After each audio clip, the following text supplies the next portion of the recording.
so proud of these graduate students and all the work they put in. Now, Lauren is received her bachelor's degree from the Florida Southern College in Environmental Sciences, and then she completed her master's degree here at FGCU in our lab and did some studies on Freedom Park, which she's going to talk about. But she did so much work, I said, Lauren, put a little bit of that extra study you did in your back pocket. You might need it. Then I talked her into staying on for a Ph.D. And I'm telling my secret to everybody, she's half finished her Ph.D. before her master's was received.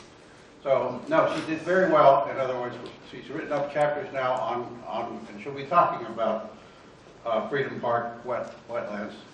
But also, her other half of her study, interestingly, and we can do that with a dissertation, is on carbon cycling in mangrove swamps, and especially the effect of hurricanes on the carbon sequestration that mangroves can do. So she ended up doing a study here in Naples Bay, but then she also went down to Puerto Rico.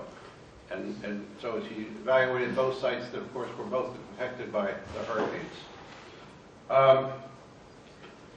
She's also currently a courtesy professor, courtesy faculty at FGCU. And of course, she's pursuing her PhD at USF. I don't know what I can tell you about Lauren, except when she graduates, I'm going to try to keep her here. No, I can't do that. She's going to get a job, but she is going to help for a little bit as a postdoc. And she's been the captain of my Navy for the last 3 years. And that's extraordinary.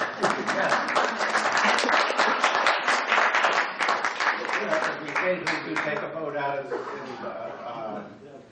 and especially in Naples Bay, and she's always the one that has to get the boat out. And I have never, ever seen anybody so good at backing a boat down the street. She is just a pro. And I guess when you grow up in Florida, that's what you learn as a talent. So anyhow, I'm going on, and I want to introduce Lauren Griffiths, and she's going to talk about creating and restoring urban wetlands to protect downstream aquatic ecosystems. Lauren, welcome. Thank you. So I'm going to pull up my slides real quick. But while I'm doing this, what my talk is, we're switching over from agriculture, which is what most of the wetliculture stuff has been about, is how agriculture is putting nutrients into our waterways and how wetlands can remove them there. We're switching now over to urban ecosystems and how wetlands in urban environments can remove a lot of the pollution that we are putting into it, whether that's by cars or putting fertilizer on our lawns. And so we're going to look at a couple of examples. So first, we've heard a lot that wetlands are really good at removing pollution. It's because of a couple of different things within the wetlands themselves. It can be trapping them in their sediments or in the vegetation and above ground biomass, as well as algae taking it up and microbial transformation of the nutrients so that they're no longer usable by algae in areas where it's more concerning. So wetlands can be used to treat a lot of different types of pollution. It can be domestic wastewater. We'll see an example of that in a second, where after the water is treated by a normal wastewater treatment plant, the tertiary treatment is through a wetland to remove even more of those nutrients. Agriculture runoff, which we've heard a lot about with wetliculture, and then urban stormwater runoff, which is what we're going to talk about for the majority of this talk. So created wetlands, on average across the entire world, retain about 40% of both nitrogen and phosphorus. So of the water that's going into these created wetlands, about 40% of the nitrogen and phosphorus is retained within the systems. So Orlando Wetlands Park is really a kind of cool system. It was built in the 1980s, and this is that wastewater treatment park that I was talking about. So the Iron Bridge treatment plant in Orlando was putting a lot of pollutants into the Little Econ River, which flows out into the St. John River estuary, and it was causing a lot of algal issues there. And so, as part of their plan in the 80s, they built this big wetlands park. It's 7 miles away, so they are now pumping the water 7 miles from the water treatment plant to these wetlands, where they treat over 14 million gallons of water a day. And this is what the rivers were looking like before. They had a lot of water hyacinth, there was a lot of duckweed, there was a lot of algae issues, and just macrophyte growth in general. And just looking at some of the preliminary results of this, Florida DEP told them that they had to reduce nutrient levels to about 2.3 milligrams per liter of nitrogen. And then these are the outflow numbers that they were getting from the Orlando wetlands parks themselves.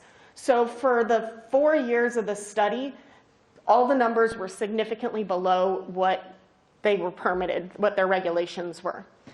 And it's the same thing with phosphorus. They needed to be at about 0.2 milligrams per liter, or 200 parts per billion, and they were significantly below that. Do you know what the input side looked like? I do not know what those numbers are, and they were significantly different in the 80s when they were starting this than what they are now. But if I'm remembering correctly, it was about a 50 to 60% reduction of nitrogen and phosphorus. So another example, the Olentangy River wetlands. This is in the middle of Columbus, Ohio. Dr. Mitch built these. And these are just a couple of graphs of over the years. This is year 0, right when they were created, up through year 15. And this treats the water from the Olentangy River. It gets pumped into these 2 kidney-shaped wetlands, and it comes back out into the Olentangy River right over here. And you can see that right here is 0. So the percent change is always negative. You're always getting nutrients coming out of the waters from the inflow to the outflow for both phosphorus, and here is 0 for nitrogen. The only thing is that you do see that there is a bit difference between the beginning and the end, the year 0 and the year 15, and we're going to see something similar with the Naples site in a minute, and I'll explain a little bit about why that might be. Floating wetlands are another really cool wetland that is kind of being a little more common now, and so over here on the right side, these are examples of floating wetlands in California. And so you can see before, this was right after they put these floating wetlands in. It was covered in algae. This is about 1 year after, and that same pond now has no algae. So they're doing a really good job at removing the nutrients. It's about 25% removal of both nitrogen and phosphorus. And as a result, you can see from the pictures that there's no algae blooms happening. They can also be put in parks. This is a park in China where they've got floating wetlands strategically placed all around this pond. And it's the same results where there was algae blooms in there before. After they placed these in, the algae blooms stopped occurring. Another really cool thing is that in 2018, Ramsar named 18 cities as wetland cities. So these are cities where they have incorporated wetlands and have been able to save the wetlands that are naturally there and create new wetlands within their cities. So this is an example. You can see all these buildings right here behind it, but there's a lot of wetlands incorporated into the city itself. And so it's kind of a landscape of alternating urban areas and wetlands, and so it really protects their waterways. This same river here used to have big blooms of both algae and just dark sediments coming from the river itself. And because they've been able to save these wetlands, it's kind of reduced since then, and now you're getting a lot clearer water coming out. And if you look out of the 18 cities that they've named, a lot of them are in China. We've got a lot in Korea, but there's none in North and South America. So I think this is really something that we need to start looking into and seeing how we can incorporate more wetlands into our city landscape. And so, like we've heard time and time again, there is a really big nutrient pollution issue that we're having, especially on urban landscapes where we as humans have input or increased the amount of nitrogen on the landscape itself by twofold, just us humans creating nitrogen. And we're putting 3 times the amount of nitrogen and phosphorus into the oceans than occurred before humans were putting any nitrogen in. These levels are the level of nitrogen and phosphorus that create eutrophic conditions. So these are the conditions where you're likely to see algal blooms. You see Naples stormwater, we're at 1.1 to 2 milligrams of nitrogen per liter, which is above the threshold for eutrophication in both fresh and saltwater conditions. And then same thing with phosphorus at 0.1 to 0.3 milligrams per liter, which again is way above the threshold for eutrophic conditions. So in order to combat this, the city or the county of Collier County decided to build Freedom Park. And Freedom Park is located at the corner of Golden Gate Parkway and Goodlet Frank Road. So I'm going to look a little bit into the research that I've been doing here to show how this wetland is functioning to retain the nutrients there. And so Freedom Park was created, this half of the park is created, this half of it is restored. So water flows in from this northern portion in this little tiny pond here, gets pumped through the pond into a series of wetlands, 1, 2, and 3, before it flows out and flows diffusely through this restored hardwood hammock out into the Gordon River. And as you can see here, the Gordon River then flows south into the Naples Bay and out into the Gulf of Mexico, where we have a lot of red tide issues, mostly because of the nitrogen levels of the water. So when Freedom Park was originally created, they came up with 4 goals. And these goals are not ranked in any certain order. There's no, we have ecological goal 1, but that does not mean it is the primary goal for the park. So these are the 4 goals that they saw a need for when creating this park and how they were going to manage the park. The first is an ecological goal, just to maintain a healthy environment with fish and animals. There's a water quality goal to improve the water quality, especially reducing phosphorus to 80% and nitrogen to 40% of the inflow concentrations. They have a hydrologic goal to control the water levels to be able to maintain wetland plants, but also reduce flooding in surrounding areas. And then there's a recreational or aesthetic goal. Because it is a park, they want it to look pretty so that people can go out there and walk their dogs and go birding and just have an aesthetically pleasing plant community.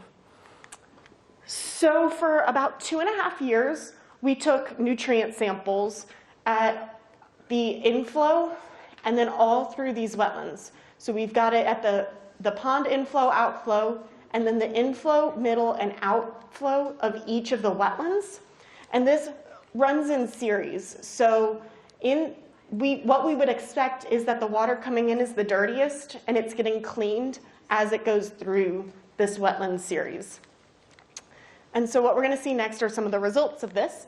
Total phosphorus, we're seeing what we expect to see. We've got highest total phosphorus at the inflow, and it decreases through each wetland outflow and is at the lowest at the outflow. What is a little bit more interesting is if you're looking within a single wetland. So here the pond, wetland 1 and wetland 2 are all net sources of phosphorus. So if you're looking at the inflow of the first wetland compared to the outflow of the first wetland, there is an increase of phosphorus overall for this 2-year study. But still, overall, there was a reduction of 55% phosphorus.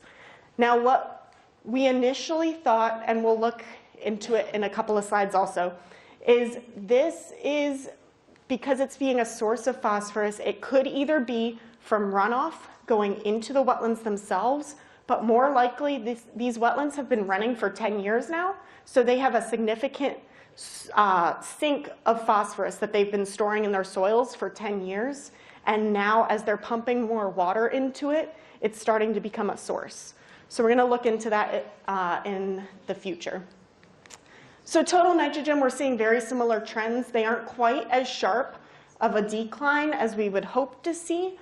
And again, we're seeing a little bit of a source of nitrogen at the beginning, but an overall reduction of 26%, which again isn't quite what we would like to see. The world average is about 40%. When these wetlands were created, they were much higher. They were closer to that 40% number. And so we'll look into that as well. Seasonal differences, this is where you're kind of starting to see what causes the phosphorus and the nitrogen to be reducing. So when you're looking here at phosphorus, the inflows are always higher than the outflows. But during the wet season, it's much higher at the inflow and much lower at the outflow. During the dry season, it's much higher at the inflow. But here at each outflow, there is not a statistical difference between the wet and the dry season. These numbers are statistically the same.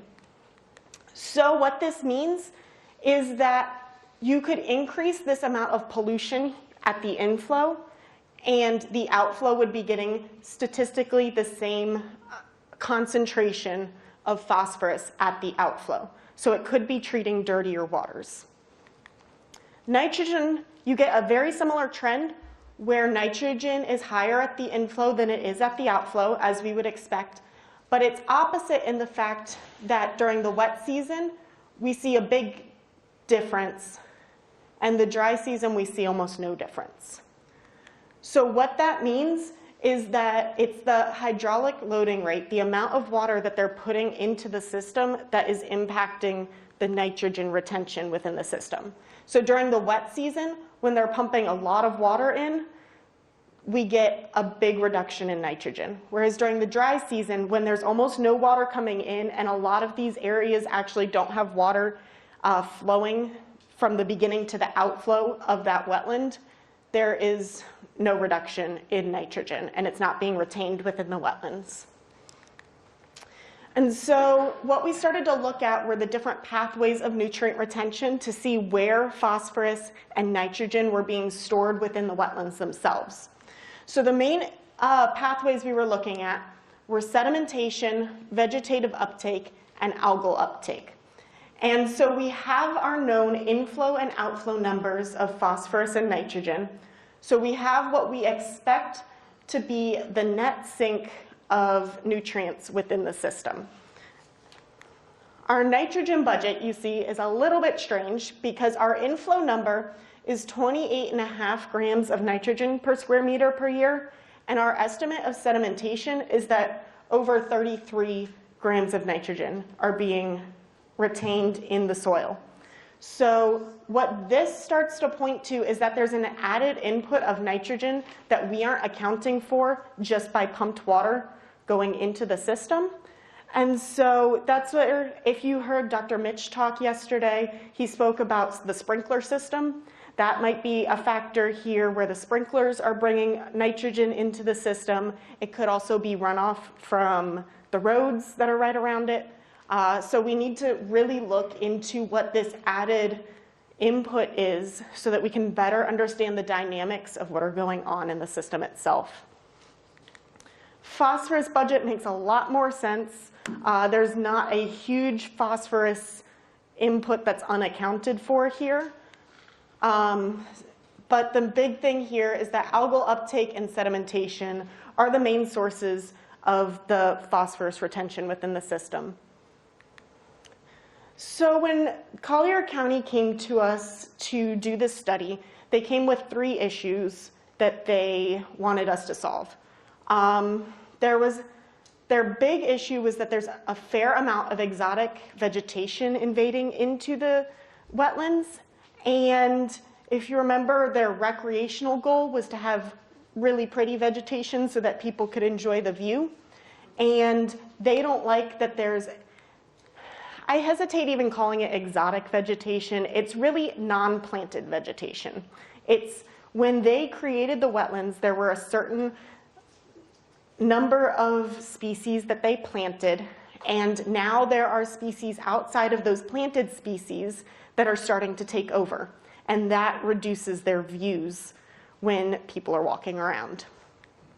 So what I was looking at was, how do these species line up with nutrient retention within the system? So I know this is hard to read, but I'm going to circle a couple of them. Down here we have the species of plants, and we've got phosphorus concentrations being stored within their plant tissue above ground. These 5 species are the 5 species that Collier County wants to remove because they were non-planted. Non-natives. Some of them are native, some of them are non-native, but all of them were non-planted that they want to remove, especially this one right here, Salix carolina. It's Carolina willow, and they really don't like that because it's a tree and it impedes views when you're out there, but it is a native species to Florida. But really what you're starting to see is that out of these top 5 species that hold the most phosphorus, 4 of them are the ones that they want to remove. Same thing's going on here. So this is in terms of how much phosphorus is within a gram of the tissue of the plant. This is looking at just strictly how much is stored within the entire wetlands at Freedom Park. But you see something very similar. The only thing that's different here is that this plant, alligator flag, is just taking over there. There's so much of it there that it really peaks the amount of overall stored phosphorus. But you still see the next 3 species down, over half of the phosphorus that's being stored in the wetlands themselves by the vegetation are by plants that they want to remove.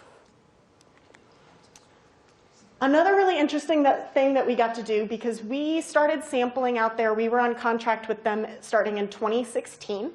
So as all of us who were here remember, 2017 we had Hurricane Irma. And just a few days before Irma hit, Dr. Mitch had a lab meeting and told us, all right, who's got something that they want to study, and go out in the hurricane and study it. And everyone kind of looked around the room and said, well, I'm planning on leaving tomorrow, so. Well, what we had been doing starting in 2016 was using these auto samplers right here. And so these are really cool because what we did, we took one of these and put them at the inflow and one put them at the outflow. We strapped them down with some chains and duct tape and super glue and bungee cords and whatever we could find. And we got them to stay at the inflow and at the outflow and collect water every 6 hours. So we told it to start on September 9th, and it went until September 15th. Hurricane Irma came through on September 10th. So I'm going to show you some of the results that we got of phosphorus and nitrogen numbers at the inflow and the outflow of Freedom Park. So first, this isn't normal storm. This was August 2017, so a month before Irma hit. I just wanted to give you an idea of what we see during a very normal, we get about 1 inch of rain storm. What you see is this blue line is inflow, the black line is outflow. Even though the inflow goes up, we still have outflow numbers that are below the inflow numbers. This is what we expect when a small storm is coming through. Now what we get when Hurricane Irma comes through, again, the blue line is inflow, the black line is outflow. So for about 2 days here, for 48 hours, the phosphorus outflow is much, much higher than the phosphorus inflow. So this kind of shows what we were showing before, where the phosphorus retention is kind of diminishing through the wetlands just because they have a lot of phosphorus in them. But also when we get a ton of rain and we're pumping water as quickly as we can through the system, we're stirring up all those sediments that have a ton of phosphorus stored in them and just pumping them right out of the system. And so it's no longer storing that phosphorus, it's going through the outflow. We're seeing the same thing here with nitrogen. It goes a little bit longer. It goes actually about a day longer than the phosphorus outflow does. But still, overall, we're getting this huge output of nitrogen that was originally being stored within the wetlands. So what can we do to design these wetlands and future wetlands to better undertake storms, especially in light of climate change, where we're seeing these storms more frequently and more intensely? The first issue that Freedom Park had is that the water that made it into Freedom Park was not effectively treated.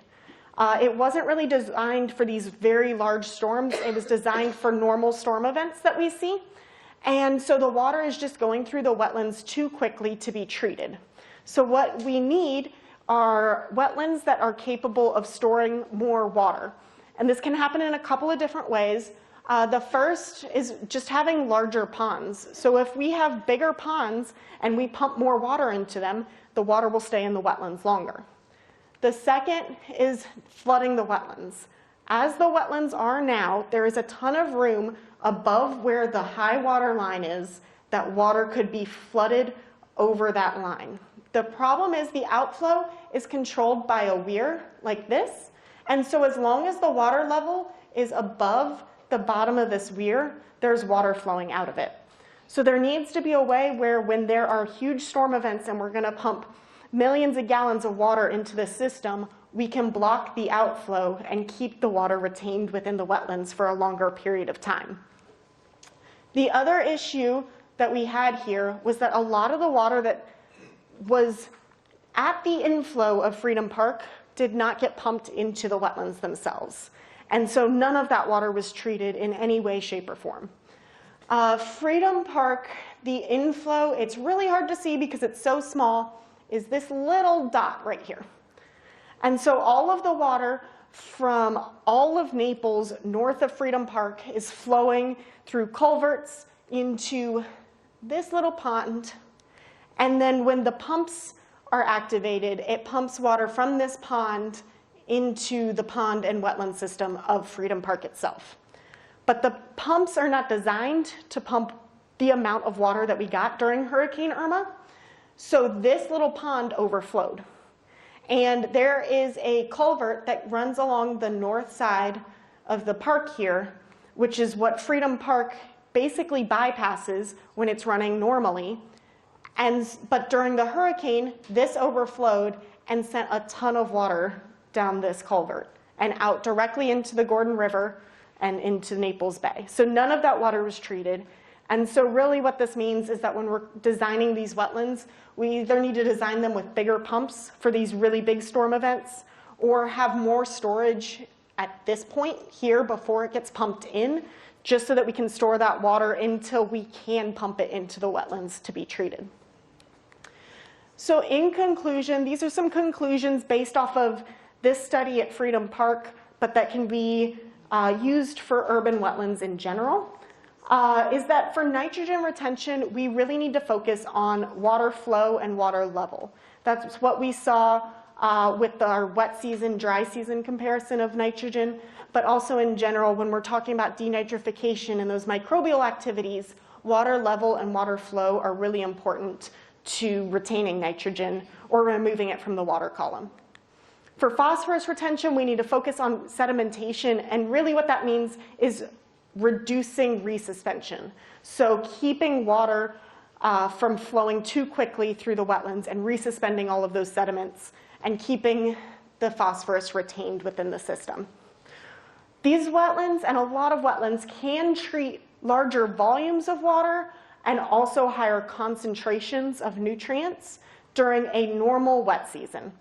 But the big issue is that these wetlands are not designed for these really large storm events like hurricanes. They're designed to treat normal storm conditions, maybe slightly higher than normal storm conditions, but not conditions where we're getting 20 inches of rain within a couple of hours. And this really needs to be something that's looked into for future designs of urban wetlands, especially with these hurricanes happening more frequently, more intensely as climate change persists. And really, when these wetlands are created, we need to have the priorities of the wetlands themselves and of the people managing the wetlands implicitly stated before they're created. We can't list 4 or 5 different things that we want them to do in no particular order And we're seeing this issue where we have a water quality goal and a recreational goal, and at this point in time, they don't seem to sync up. So we need to know which one is the priority before they're created so that we can manage better for these goals themselves. And yeah, again, these are those plants that they want to get rid of. So this is really the only plant that is exotic. Willows are really big, so they aren't pretty. And again, typhus, same thing, they get really tall, but they do a really wonderful job of removing the nutrients from the water. So figuring out what those goals are, what we're managing for. And finally, in order for any real change to these nutrient issues to be happening, we really need a landscape scale alteration. We're not going to be able to treat these really large issues that we're having with small little fixes. It's going to take things like Freedom Park here. This is another one of those tertiary treatment wetlands up in Gainesville, or when we're talking wetliculture with agriculture. It takes really big landscape scale changes in order to make a real difference in these big issues. So with that, these are the two publications. We've got one, this is just the water quality side of things, and then this is more the hydrology and Hurricane Irma side of things. So if you're interested, those are the publications we've got out now about it. Thanks.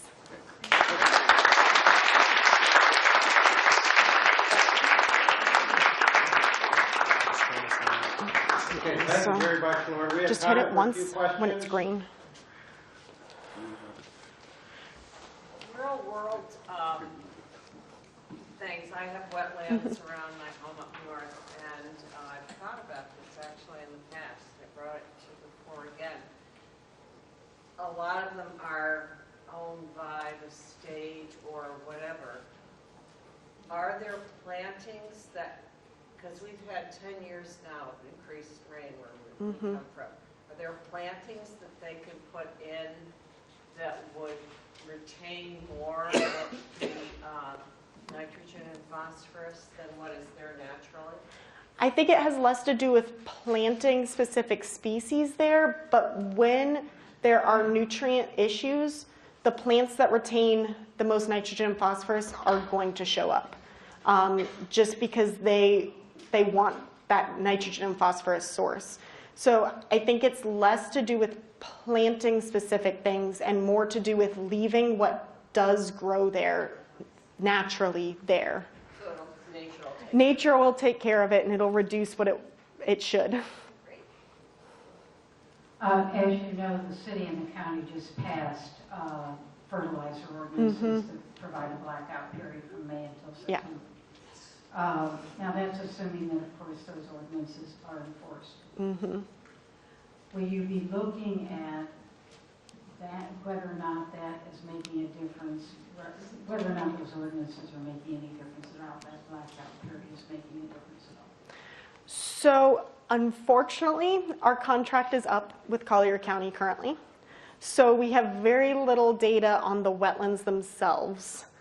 We have the mesocosms, so we know what the inflows are, and I'm sure that based off of that, we're going to see some differences if those ordinances are actually enforced. But I think the mesocosm experiment, the wetliculture experiment there, is going to be our best guesstimate of what's going on in these wetlands until somebody's actually out there doing research again.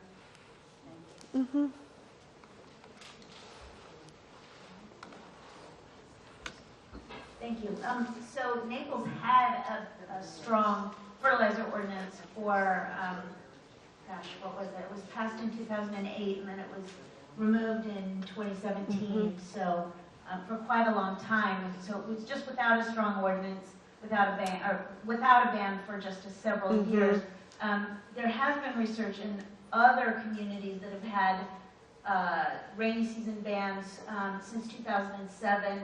In 2010, 2011, that do show reduced amounts of nitrogen and phosphorus in receiving water bodies. So there is research out there regarding that, just not perhaps here in Naples. Just wanted to let y'all know that.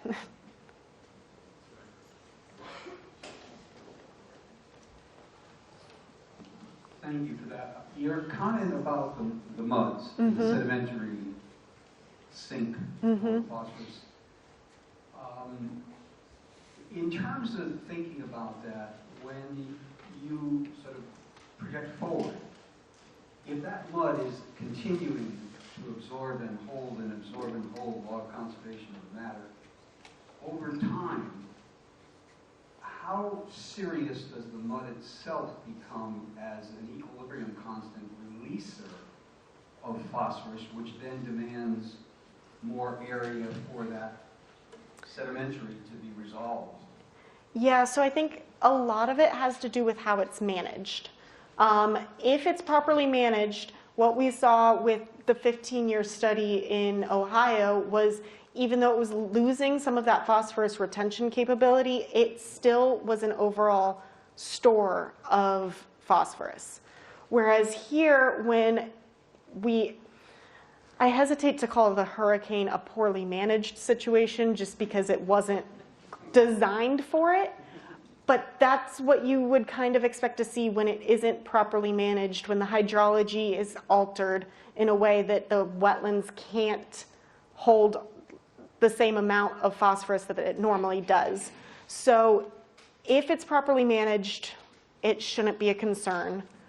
If it's not, there are systems in place, and I know the county has talked about it a couple of times, of actually going in there and removing the sediments and taking that phosphorus and all of the storage in that soil out of the system altogether and kind of starting over from scratch. And that's what they do a lot with the STAs and a lot of other managed systems, is physically remove the soil that has all of that nutrient load in it.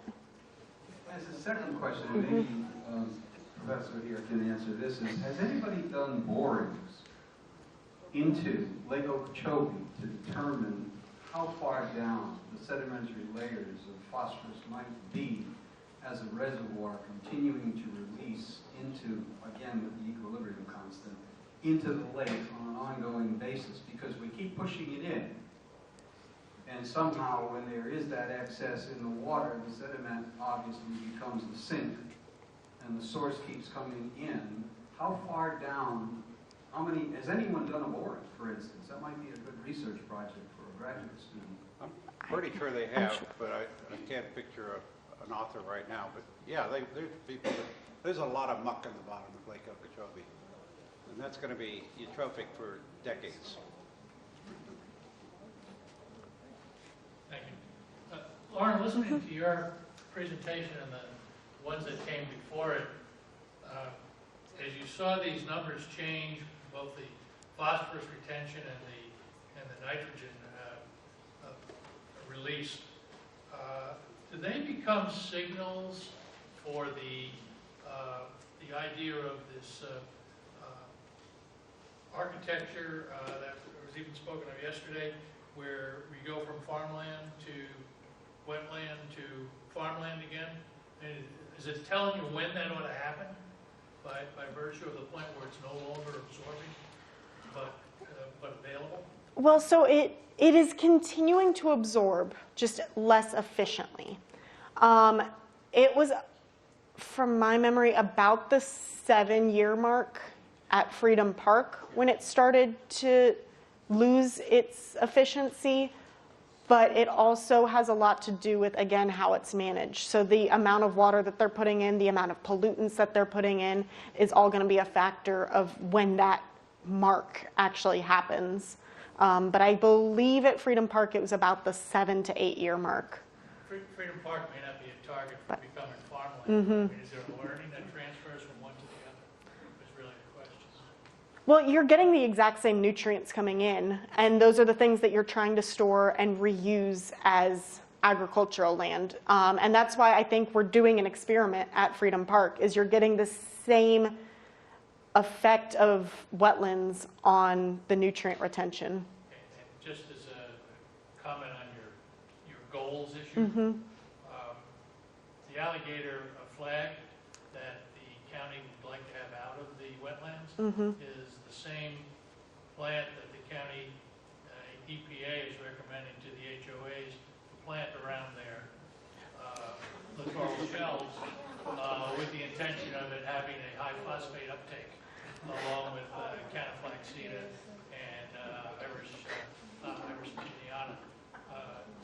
seems like point and Yeah, again, it depends on what you're trying to do there.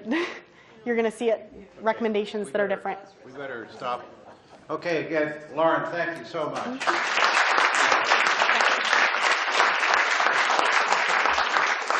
Okay, take a 1-minute stretch, so don't run away. We've got a great panel that'll start in about 1 minute.